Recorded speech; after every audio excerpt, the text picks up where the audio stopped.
ओम तव कथामृतम तप्त जीवनम कविभिरीरितम कल्मषापहम श्रवण मंगलम श्री मदाततम भुवि गृह्णन्ति ये भूरिदा जनः। শ্রীমকথিত শ্রী শ্রীরামকৃষ্ণ কথামৃত পাঠ। শ্যামপুকুর বাটিতে ভক্ত সঙ্গে ঠাকুর শ্রীরামকৃষ্ণ।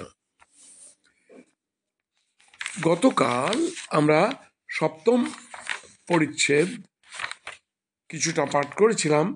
আজ এই সপ্তম পরিচ্ছেদের শেষ অংশটি পাঠ করব। ডাক্তার, ইন্দ্রিয় সংযম করা বড় শক্ত। ঘোড়ার চক্ষের দুদিকে ঠুলি দাও। কোনো কোনো ঘোড়ার চক্ষু একেবারে বন্ধ করতে হয়। শ্রীরামকৃষ্ণ, তাঁর যদি একবার কৃপা হয়, ঈশ্বরের যদি একবার দর্শন লাভ হয়, আত্মার যদি একবার সাক্ষাৎকার হয়, তাহলে আর কোনো ভয় নাই।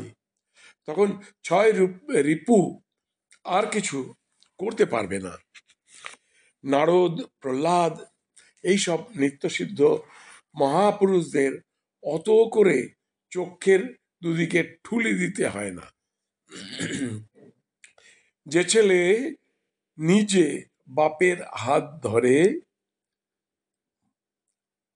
ধরে মাঠের আলপথে চলেছে, সে ছেলে বরং অসাবধান হয়ে বাপের হাত ছেড়ে দিয়ে খানায় পড়তে পারে, কিন্তু বাপ যে ছেলের হাত ধরে সে কখনো খানায় পড়ে না। ডাক্তার, কিন্তু বাপ ছেলের হাত ধরা ভালো না। শ্রীরামকৃষ্ণ, তা নয়, মহাপুরুষদের বালক স্বভাব। ঈশ্বরের কাছে তারা সর্বদাই বালক। তাদের অহংকার থাকে না। তাদের সব শক্তি ঈশ্বরের শক্তি, বাপের শক্তি, নিজের কিছুই নয়। এইটি তাদের দৃঢ় বিশ্বাস।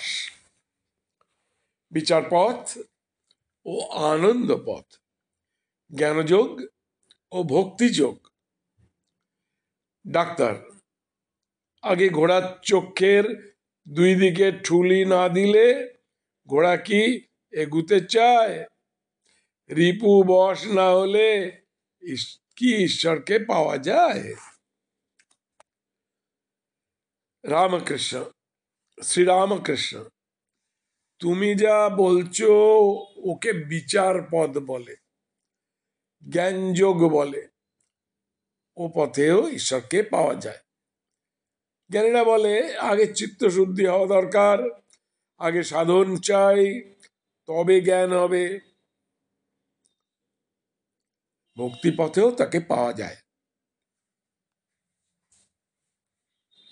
যদি ঈশ্বরের পাদপদ্মে একবার ভক্তি হয়, যদি তার নাম গুণগান করতে ভালো লাগে, ইন্দ্রিয় সংযম আর চেষ্টা করে করতে হয় না। রিপুবশ আপনা আপনি হয়ে যায়।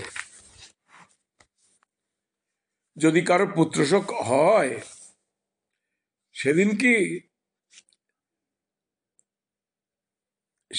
সে কি আর লোকের সঙ্গে ঝগড়া করতে পারে, না নিমন্ত্রণে গিয়ে খেতে পারে? সে কি লোকের সামনে অহংকার করে বেড়াতে পারে, না সুখ সম্ভোগ করতে পারে?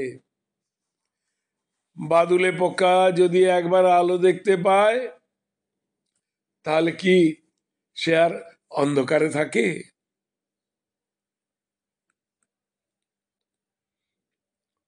ডাক্তার সহাস্যে, তা পুড়ে মরুক, সেও শিকার। শ্রীরামকৃষ্ণ, না গো, ভক্ত কিন্তু বাদুলে পোকার মতো পুড়ে মরে না। ভক্ত যে আলো দেখে ছুটে যায়, সে যে মনির আলো।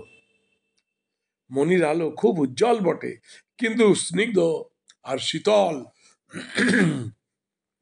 এ আলোতে গা পুড়ে না, এ আলোতে শান্তি হয়, আনন্দ হয়। জ্ঞানযোগ বড় কঠিন। বিচার পথে, জ্ঞানযোগের পথে তাকে পাওয়া যায়, কিন্তু এ পথ বড় কঠিন।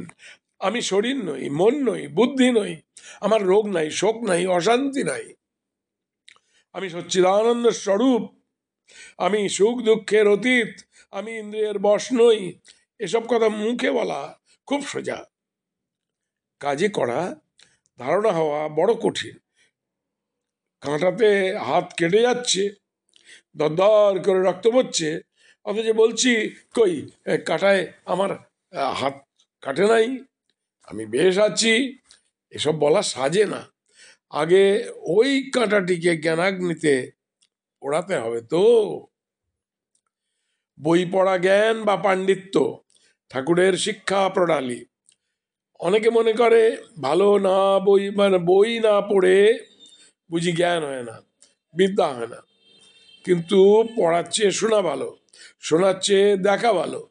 কাশির বিষয় পড়া, কাশির বিষয় শোনা আর কাশি দর্শন অনেক তফাৎ। আবার যারা নিজে শতরঞ্জ খেলে তারা চাল তত বোঝে না, কিন্তু যারা না খেলে উপর চাল বলে দেয়, তাদের চাল ওদের চেয়ে অনেকটা ঠিক ঠিক হয়। সংসারী লোক মনে করে আমরা বড় বুদ্ধিমান, কিন্তু তারা বিষয়াসক্ত, নিজে খেলছে, নিজেদের চাল ঠিক বুঝতে পারে না। কিন্তু সংসার ত্যাগী সাধু লোক, বিষয়ে অনাসক্ত, তারা সংসারীদের চেয়ে বুদ্ধিমান, নিজে খেলে না, তাই উপর চাল ঠিক বলে দিতে পারে। ডাক্তার ভক্তদের প্রতি, বই পড়লে এ ব্যক্তির অর্থাৎ পরমংশদেবের এত জ্ঞান হতো না। ফ্যারাডে কমিউন্ড উইথ নেচার, প্রকৃতিকে ফ্যারাডে নিজে দর্শন করত, তাই অত সাইন্টিফিক ট্রুথ ডিসকভার করতে পেরেছিল। বই পড়ে বিদ্যা হলে অত হতো না। Mathematical formulas only throw the brain into confusion. Original ইনকোয়ারির পথে বড় বিঘ্ন এনে দেয়। ঈশ্বর প্রদত্ত জ্ঞান, divine wisdom and book learning. Sri Ramakrishna. ডাক্তারের প্রতি, যখন পঞ্চবটিতে মাটিতে পড়ে মাকে ডাকতুম, আমি মাকে বলেছিলাম, মা আমায় দেখিয়ে দাও, কর্মীরা কর্ম করে যা পেয়েছে, যোগীরা যোগ করে যা পেয়েছে, জ্ঞানীরা বিচার করে যা জেনেছে, আরো কত কি, তা কি বলবো। কি অবস্থায় গেছে, ঘুম যায়।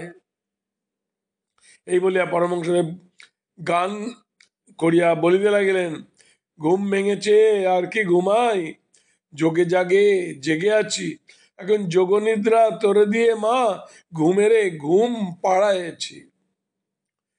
আমি তো বইটই কিছুই পড়িনি, কিন্তু দেখো মার নাম করি বলে আমায় সবাই মানে। শম্ভু মল্লিক আমায় বলেছিল, ঢাল নাই, তরোয়াল নাই, শান্তিরাম সিং। সকলের হাস্য। শ্রীযুক্ত গিরিশচন্দ্র ঘোষের বুদ্ধচরিত অভিনয় কথা হইতে লাগিল। তিনি ডাক্তারকে নিমন্ত্রণ করিয়া ওই অভিনয় দেখাইয়াছিলেন। ডাক্তার উহা দেখিয়া যার পর নাই আনন্দিত হইয়াছিলেন। ডাক্তার গিরিশের প্রতি, তুমি বড় বদ লোক, আমায় রোজ থিয়েটারে যেতে হবে। শ্রীরামকৃষ্ণ মাস্টারের প্রতি, কি বলছে আমি বুঝতে পারছি না। মাস্টার মাস্টার ওর থিয়েটার বড় ভালো লেগেছে।